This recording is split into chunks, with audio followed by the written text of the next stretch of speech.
MP గారి పైన Chennur MLA గారి పైన అనుచిత వ్యాఖ్యలు చేపిస్తూ కుట్రపూరితంగా ఉసుగొలుపుతూ ప్రెస్ మీట్లు పెట్టిస్తా ఉన్నారు.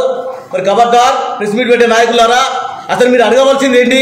ఇక్కడ ప్రజెంట్ ఎంపీ 7 కాన్స్టిట్యూన్సీలకు ఒక బాసు, 7 కాన్స్టిట్యూన్సీలో అత్యధిక మేరతో గెలిచినటువంటి ఒక దళిత ఎంపీని పిలవకపోవడం అది శోచనీయమని చెప్పేసి మీరు ప్రెస్ మీట్ పెట్టి అడగవలసింది పోయి మీరే రివర్స్ అయ్యి వీళ్ళ మీద కుట్రపూరితంగా ఏదో ఒకటి చేసి వీళ్ళను దూరం పెట్టే విధంగా మీరే ప్రెస్ మీట్ పెట్టడం ఇది చిగ్గుచెట్టుగా భావించుకోవాల్సి వచ్చింది. వివేక్ గారు కూడా ఎస్సీ వర్గీకరణ కోసం ఎక్కడ కూడా ఆయన అడ్డుపడలేదు, ఎవరిని కూడా కించపరిచే విధంగా మాట్లాడలేదు. ఆయన ఒక మాల జాతి బిడ్డగా ఆయన బలాన్ని నిరూపించుకోవడం కోసం ఆత్మగౌరవ సభ ఒకటి పెట్టింది తప్ప ఆయన ఎక్కడైనా మాదిగల మీద కానీ వేరే కులాల మీద ఎస్సీల మీద కానీ ఇక్కడ అనుచిత వ్యాఖ్యం చేసిందా?